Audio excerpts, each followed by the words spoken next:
es una gran satisfacción volver a las jornadas. La interrupción dolió y la padecimos todos. Ahora somos felices de volver. El profesor Pesarini, con el que siempre hemos estado desde el principio, a pesar de no estar presente, nos ha mandado su trabajo, que es, como siempre, de gran valor. Y con Nico queremos decirles que él lo ha puesto a disposición de todos aquellos quienes quisieran consultarlo. Bueno, en mi caso, este año elegí un tema que siempre me ha interesado a medida que voy recorriendo la vida de Concordia en ese trabajoso transcurrir que tuvo el siglo XIX. Pero fundamentalmente, y es lo que ahora quiero conversar con ustedes, es del universo vincular y la nueva ley de municipalidades que se dio en 1884. Bien, si digo nueva ley quiere decir que hubo otra antes, y ahí me voy a remitir. Pero quiero aclarar que para este análisis yo propongo, en este caso, hacer un abordaje desde el análisis institucional. ¿Por qué? Porque quiero visibilizar la dimensión institucional de la Municipalidad de Concordia. Esa dimensión institucional es lo que me interesa que miremos hoy. Desde esa perspectiva, obviamente no puedo entrevistar a los actores, pero sí contamos con los registros testimoniales que representan su palabra, su sentir, su pensamiento. Si bien hay un instituyente formal, que es el Estado provincial, también hay que destacar que se puede identificar ese poder instituyente en los actores. Esos actores locales, en su intervención sobre lo instituido por el poder instituyente, a su vez fueron instituyentes, porque trataron de dar un perfil, queriendo o no queriendo, pero lo hicieron. Y ese perfil es el que al que nosotros nos podemos acercar. Ese poder instituyente del Estado tuvo un principio, o voy a señalar un principio para la municipalidad, que es la Constitución de 1860. Esta Constitución ordenó la creación de las municipalidades. Esas municipalidades se crearían en ciudades y villas de la provincia. De manera que tengo ya instituyente el Estado, que bajó ese Estado a través de la Constitución de 1860, y ahora agrego otro aspecto. Necesito la diapositiva, tengo otro aspecto, que es el de la organización que le va a dar. Tengo el Estado, y ese Estado a través de la Constitución le va a dar organización. Y acá tengo el otro elemento fundamental, que son los actores. ¿Qué significaba esto? Un cambio rotundo, pero que había que bajarlo. Ese cambio significaba pasar de un poder personalista, como era el que se venía ejerciendo hasta ese momento, generalmente por los gobernadores y a nivel local los jefes políticos, los comandantes y demás autoridades de peso en las ciudades o en las villas, a una descentralización que va a tener un gran impacto. Esa descentralización en los actores, fíjense el cambio, de habitantes pasan a ser vecinos. El habitante trabaja, lleva su vida, pero el vecino ya tiene otra connotación. La connotación es la de que empieza a ser responsable dentro de una práctica realmente democrática, porque se hace cargo de su entorno a partir de su vida cotidiana. Es decir, hay un cambio fundamental que obviamente va a tener resistencias. ¿Dónde van a estar esas resistencias? Van a estar en los poderes tradicionales o quienes ejercían esos poderes tradicionales y a los que les costaba soltar. En este caso, quien debía dar el paso inicial, el puntapié inicial, era la legislatura entrerriana. Pero la legislatura, que debía sancionar, según la Constitución, una ley orgánica de municipalidades, demoró la cosa. Por supuesto, había algunos argumentos que se podían tener en cuenta, como eran situaciones económicas del presupuesto y también cierta inestabilidad política. Pero esa ley demoraba. Ante las presiones que seguramente esa legislatura sufrió, va a zafar por un tiempo en 1867 con la creación de las juntas de fomento. Digamos, una especie de salida airosa para un poder que tampoco quería soltar. Porque también la legislatura tenía su cuota de poder y eran nichos de poder antidemocrático. De manera que ahí tenemos otro tipo de resistencia que se manifestaba. Estas juntas de fomento fueron como un ensayo. En algunos lugares anduvieron mejor, en otros más o menos, pero en Concordia directamente no dio el resultado esperado. Tenemos que tener en cuenta por qué. ¿Qué significaba Concordia? ¿Qué era Concordia? Era una ciudad de mucho peso y con poder instituyente propio a través de sus autoridades. Acá, los distintos jefes políticos y comandantes, además de otros como receptores de renta, tenían mucho peso. Y la comunicación era cabeza con cabeza, es decir, capital, no nos olvidemos, Concepción del Uruguay, y la comunicación era de cabeza a cabeza. ¿Sí? Esa resistencia acá en Concordia fue muy fuerte y hubo desinteligencias muy pronto y graves. ¿Con quién? Bueno,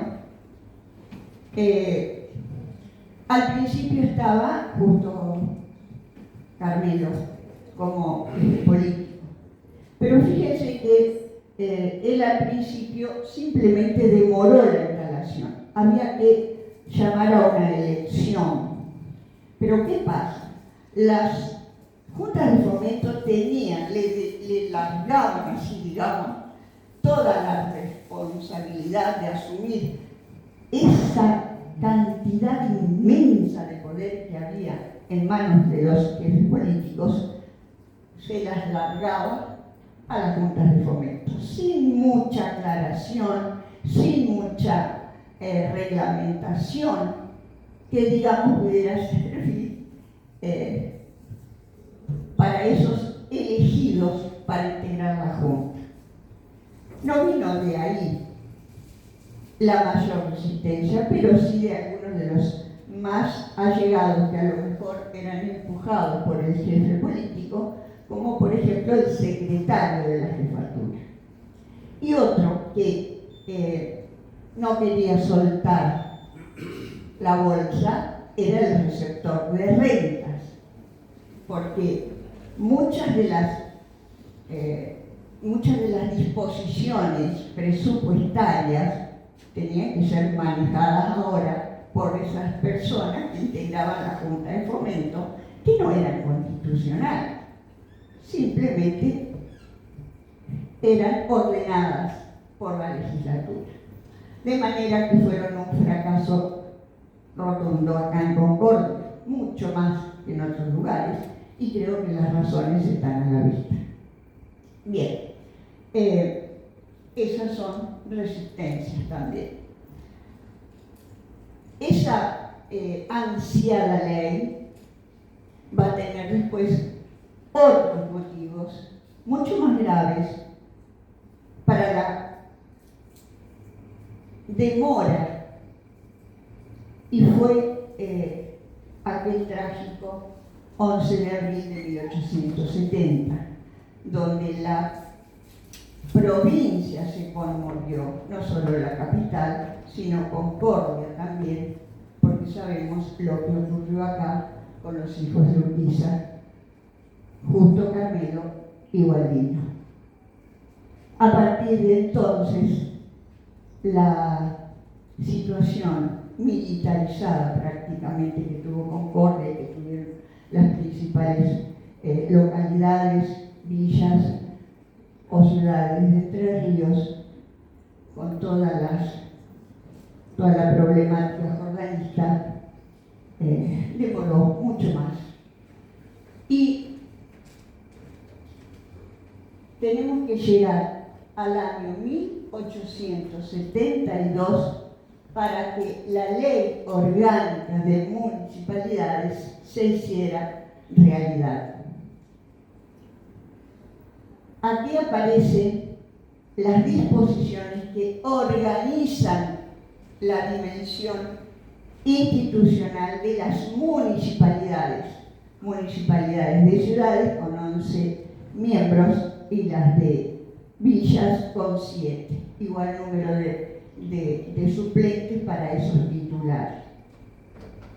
Fíjense que aparecen las categorías de electores y de electos. Es decir, acá hay concretamente la bajada democrática, la institución democrática que bajó a lo cotidiano de la gente. ¡Ay, qué cambio!, ¿no? ¡Qué cambio más grande!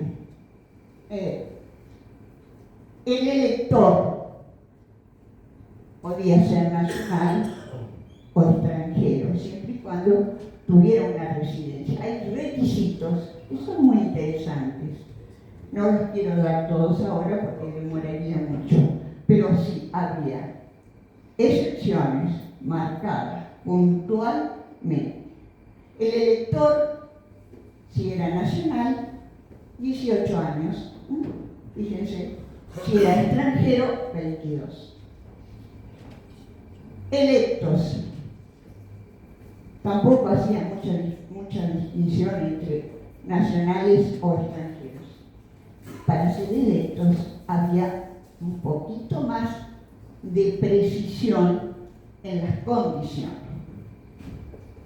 Una diferencia entre electores y electos es la edad. La edad era mayor, 25 años, y una condición importante, saber leer y escribir. Miren la época en que estamos hablando. Bien, me parece que dentro de todas las condiciones, esa es destacable. Además de algunas que tenían que ver con lo que se consideraba el buen vecino, el que era útil a la sociedad desde una industria, una profesión o un trabajo. Esos electos pasaban a convertirse en municipales. Municipales. Una duda grande. Respecto de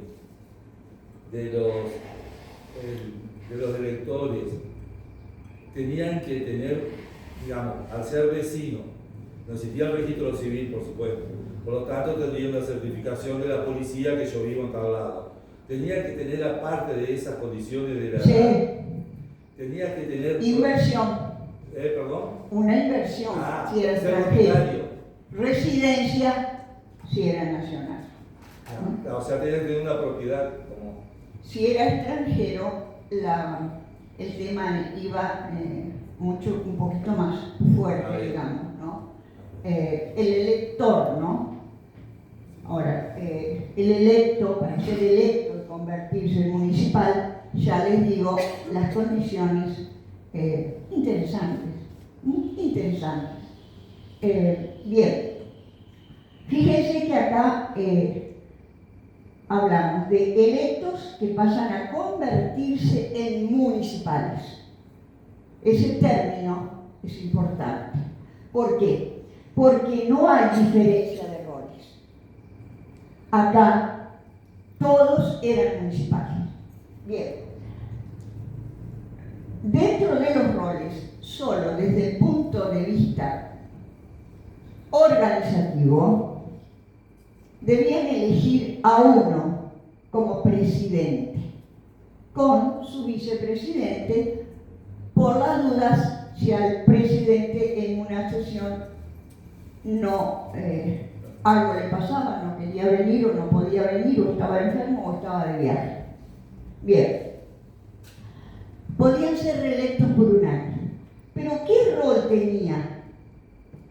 Simplemente representar a la municipalidad, dirigir la sesión de deliberación, dar la orden del día,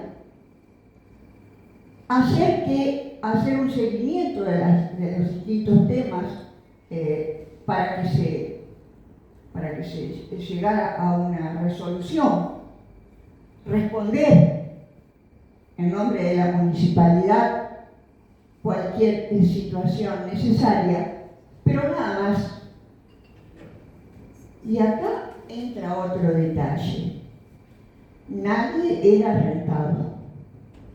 Todos debían, si eran electos, cumplir su rol de municipal.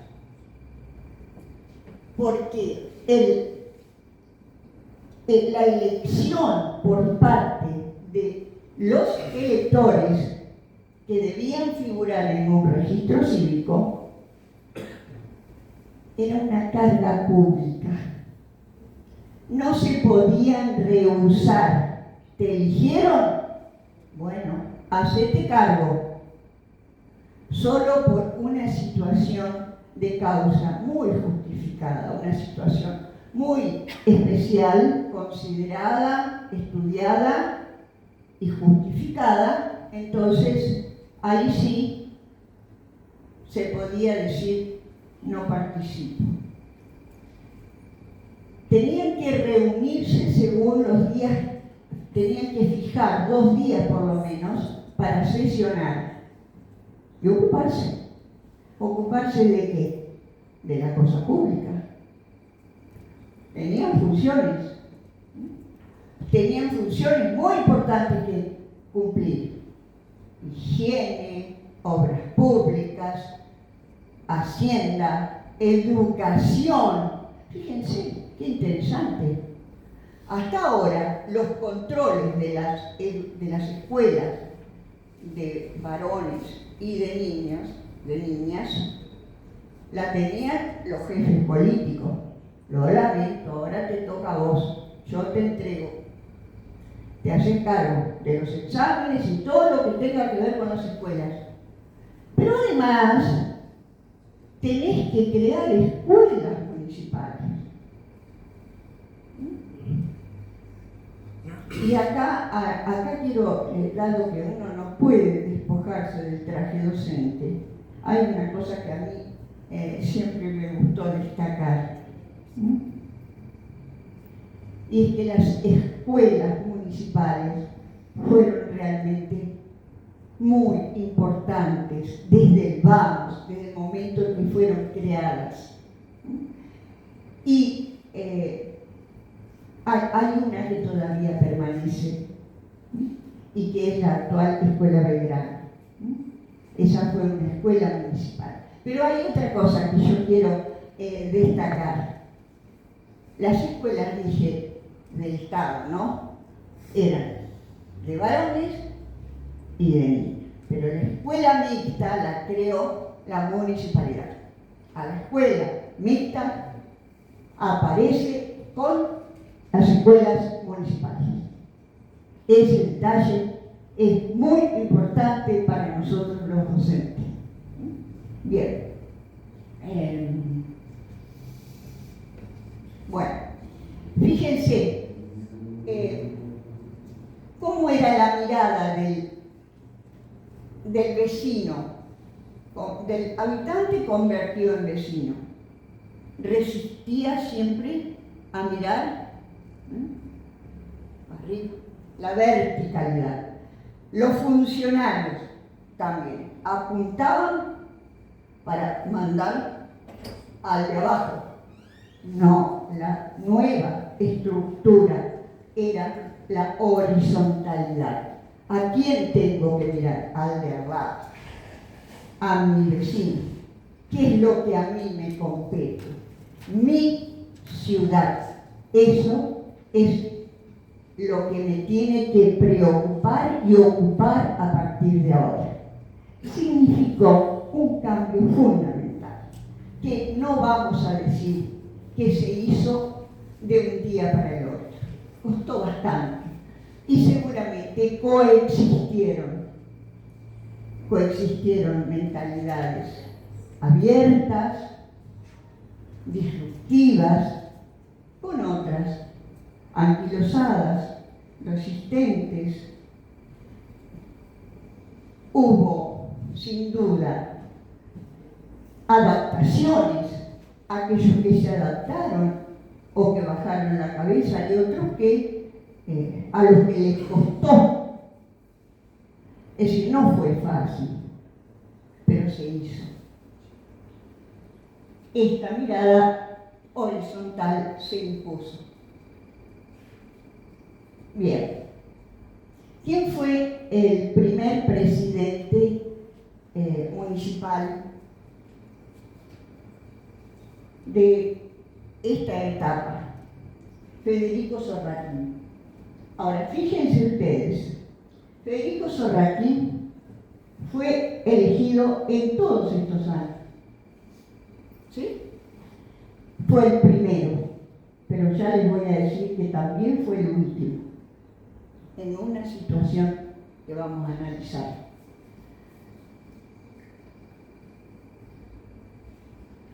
Acá hay otro, José Z. Cortés. Miren los años en que fue, en esta etapa, vuelvo a repetir, en esta etapa. Bien.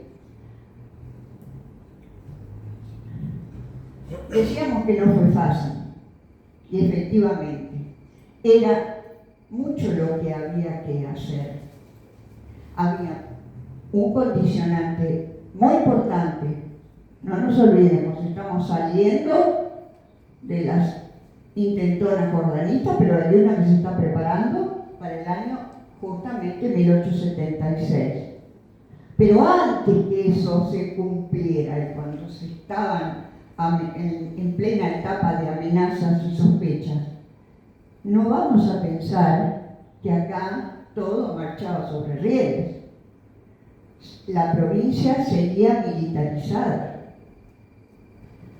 Eso es una cosa que no debemos dejar de tener en cuenta al contemplar panópticamente qué estaba pasando en la provincia. Y había ciudades más complicadas que otras. Ya sabemos que Concordia lo era, justamente por su estatus jerárquico dentro de la provincia. El tema económico era una gran dificultad. Podían establecer con impuestos, derechos, patentes, estaban autorizados por la ley, pero al contribuyente también le costaba pensar que tenía que pagarle al de al lado, que era el municipal, y a esa institución. O sea, la mentalidad democrática y la mirada no era para todos fácil. Costaba. Eso, al mismo tiempo, fíjense cómo se van dando situaciones donde yo soy ahora vecino y tengo ahí a otros vecinos a los que le tengo que exigir, porque ellos han sido elegidos por mí. Les voy a exigir. ¿Qué les voy a exigir? Las calles, que me arreglen las calles, por ejemplo. Les voy a exigir que no me cobre tanto. Bueno, pero no tengo para pagar, no te quiero pagar. A lo mejor tengo, pero no te quiero y me resisto. Son distintos tipos de conductas que afloran dentro de ese desequilibrio de situaciones donde mentalidades diferentes coexisten ante un cambio tan profundo como era el ejercicio de la democracia.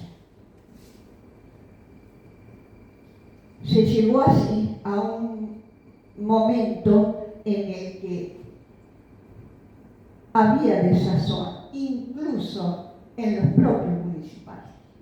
Aquellos que habían arrancado con tanta fuerza, con tanto entusiasmo, también se empezaron a bajar los brazos y hubo renuncias, hubo inasistencias. Fíjense que ese es un tema muy interesante, el de la inasistencia. Dijimos que no eran rentados, pero ¿podían faltar a las sesiones? No. Si dentro de las inasistencias consecutivamente había 4, multa en pesos. Vuelvo a faltar, doble multa. ¿Sigo haciendo lo mismo? Te exonero. Así, te expulso del cuerpo. La corporación te expulsa. Pero vas a tener en tu espalda la mochila de haber sido expulsado. Yo te voté. Vos no cumpliste. Deposité mi confianza. Fíjense la trama de relaciones e interrelaciones que van generando. ¿Por qué no pensar en el hoy también? Nos pasa en esta coexistencia que tenemos. Bien. Llegó un momento en que los electores, que eran los vecinos que eligieron, se levantan contra la municipalidad. Un grupo se amotina e invade el recinto en nombre del pueblo y les exige que renuncien. Bien, eso fue muy grave, digamos que fue muy grave. Es la llamada crisis de 1876. Los municipales debieron renunciar. algunos rumores hablan de que el jefe político de ese momento había tenido algo que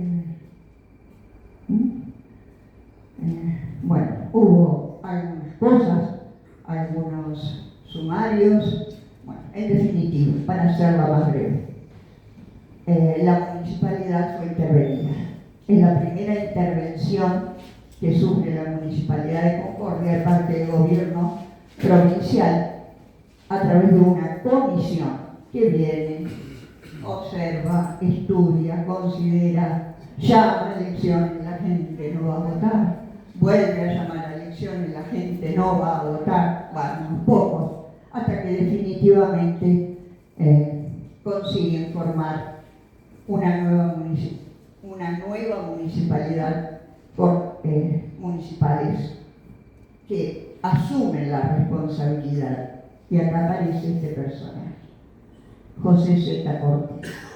No voy a decir quién es hasta el final. 1877, 1878, 1879, 1880. Y ahí la municipalidad arranca con mucho empeño, con mucha dedicación del presidente, que va liderando esa institución que hay que volver a poner en marcha, la pone en marcha. ¿Y qué pasa?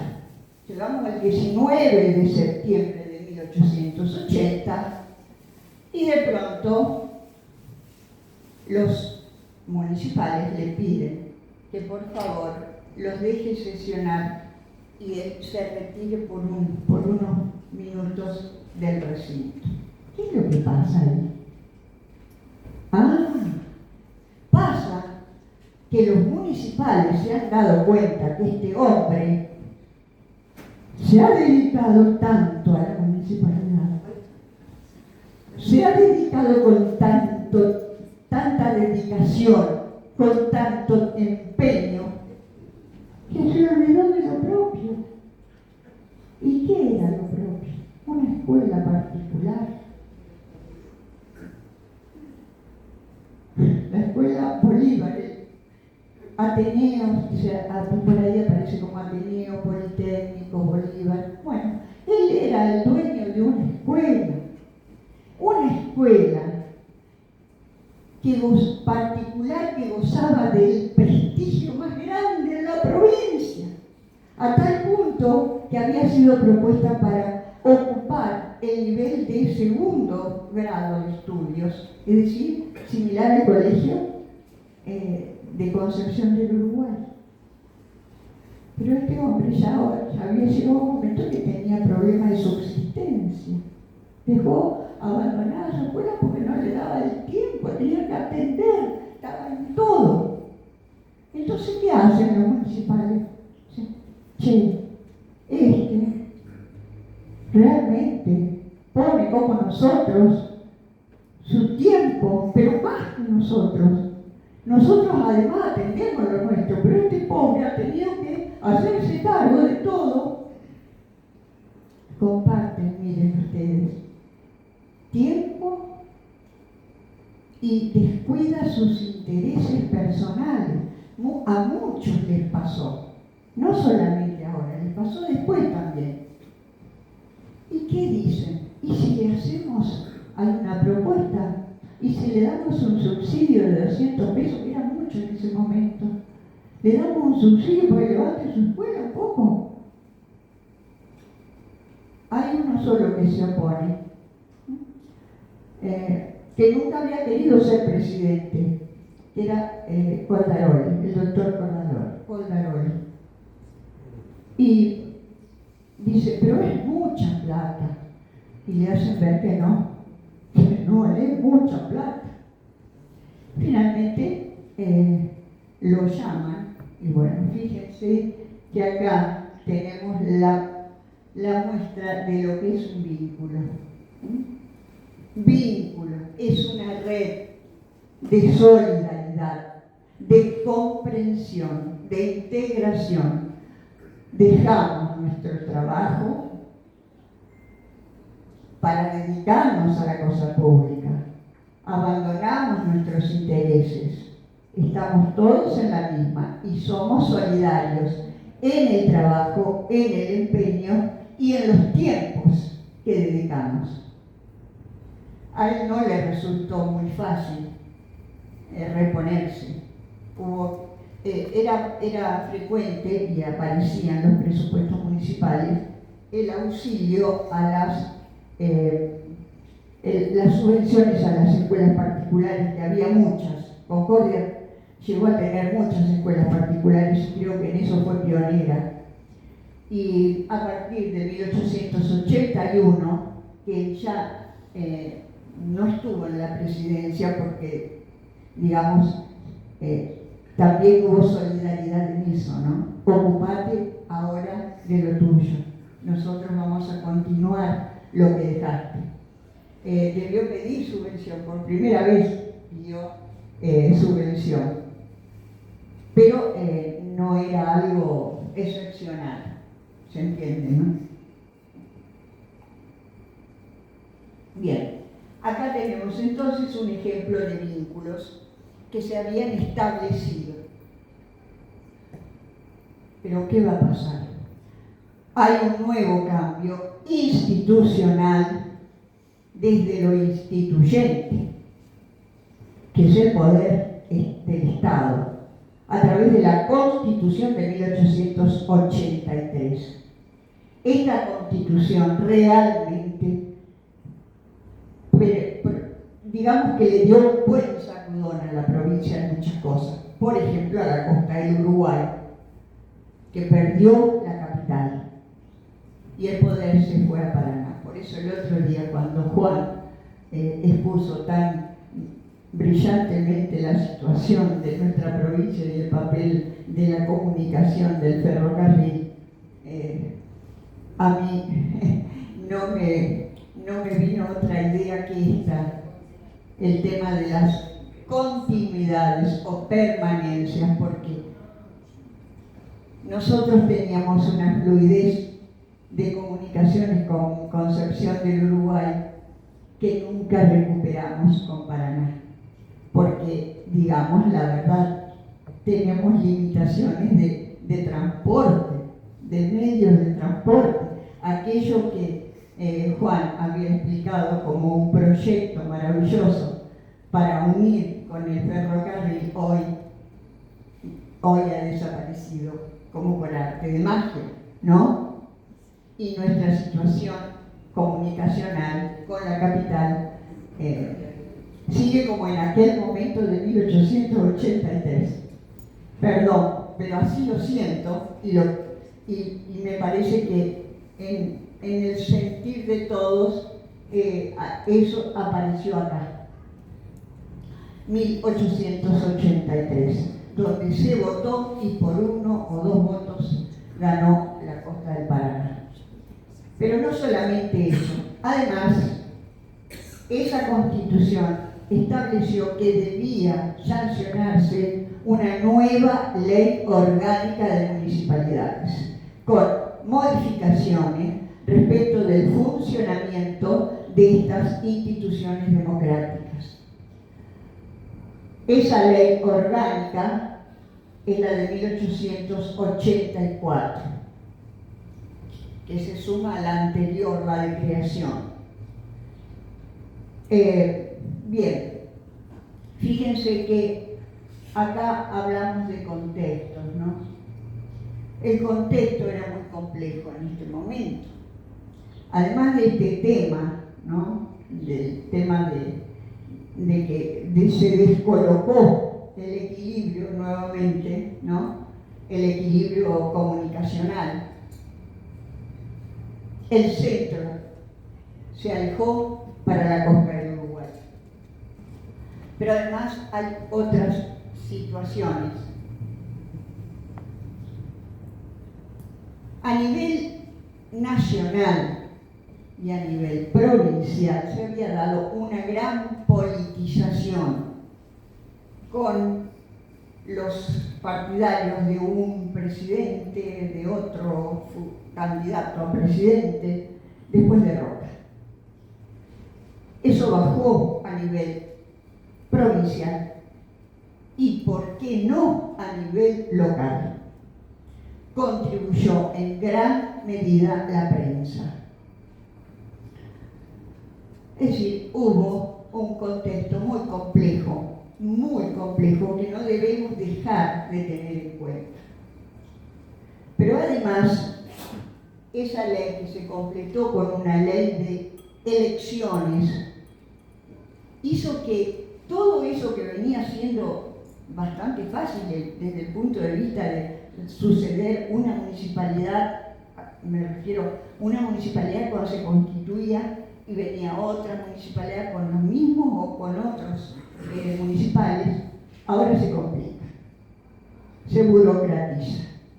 Hay que hacer el registro de tal manera, hay que nombrar comisiones, empadronador, etcétera, etcétera, y esa parte le toca a Federico Sorraquí, que era el último de la ley anterior, 1884. Fíjense que ahí decimos los prolegómenos. Ese año 84, que es cuando se debía elegir, según la ley, a los nuevos municipales, se pasó en litigios, de un lado, de otro, desinteligencias con el gobierno provincial, entre las autoridades municipales, cómo tenemos que hacer, cómo no tenemos que hacer, esto está bien, esto está mal, y entre medio de esas idas y venidas, don Federico Sorraquí, que presentaba su renuncia y se la rechazaba. Le decían que estaba todo mal lo que hacía, presentaba su renuncia y se la rechazaba. Había una real situación de salud por la que él quería dejar, ya no podía más, y la situación se había complejizado de tal manera que, ¿vieron cuando uno dice, ay, como mirándolo panópticamente, ¿no? Como que se manejan nerviosamente los actores ahora? Los vínculos como que empiezan a desaparecer. Finalmente, en noviembre le aceptan la renuncia a un hombre que ya estaba, digamos, acobardado de ese año en el que todo era preparativo y estaba bien y se rechazaba y la provincia rechazaba y la siguiente. ¿Qué pasa ahora con la nueva municipalidad? ¿Por qué hay tantas dificultades? Porque acá hay un tema fundamental. Hablábamos de municipales, ahora hablamos de un departamento ejecutivo y de un honorable consejo deliberante. Se fracturó el poder. Este honorable, ad honorem, honorario, no rentado. Rentado. Ajá. El honorable consejo debía establecer en cuánto iba a ganar. O sea, el poder deliberativo, legislativo, estaba en el Consejo Deliberante. Pero ¿cómo hago ahora si tengo un poder ejecutivo rentado? ¿Qué es para mí? Hay un concejal que le llega a decir al primer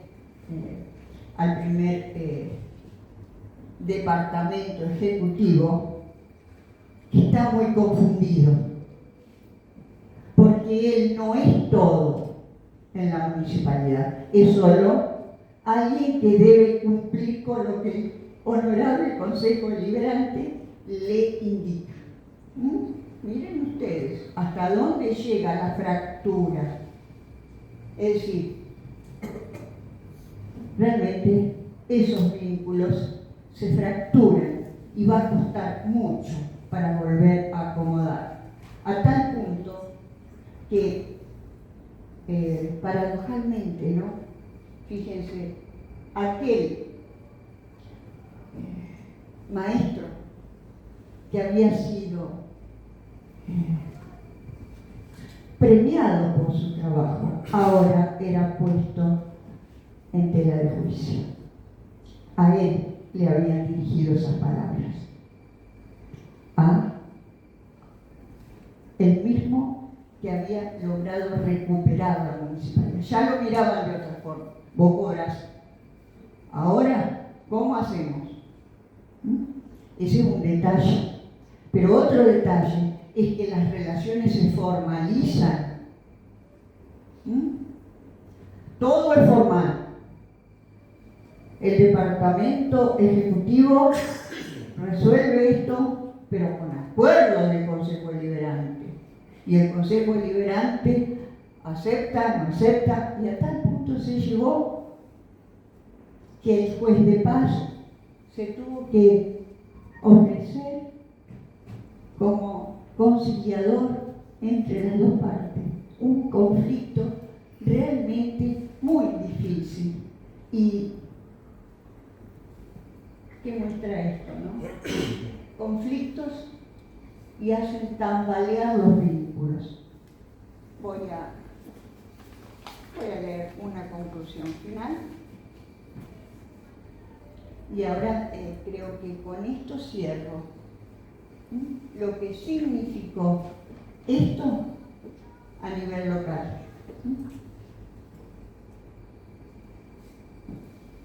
Muchos factores concomitantes.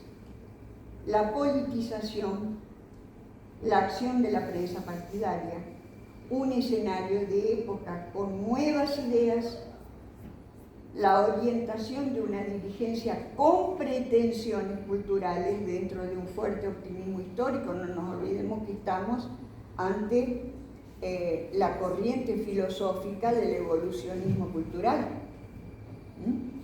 Optimismo histórico. Una separación de roles con condiciones diferenciadas. Interacciones basadas en formalismos, todo va por nota. Ese formalismo no existía antes. Aparecen actores nuevos, como por ejemplo los secretarios, que son pagos. El secretario del Consejo Deliberante, el secretario del Departamento Ejecutivo, y hasta ellos, entre ellos también. ¿Hasta dónde penetra, no?, la fractura? En ese contexto de realidad compleja, la multidimensionalidad, que nunca debemos olvidar, de las relaciones humanas en juego, con sus aspiraciones y sus motivaciones, que no sabemos si eran genuinas,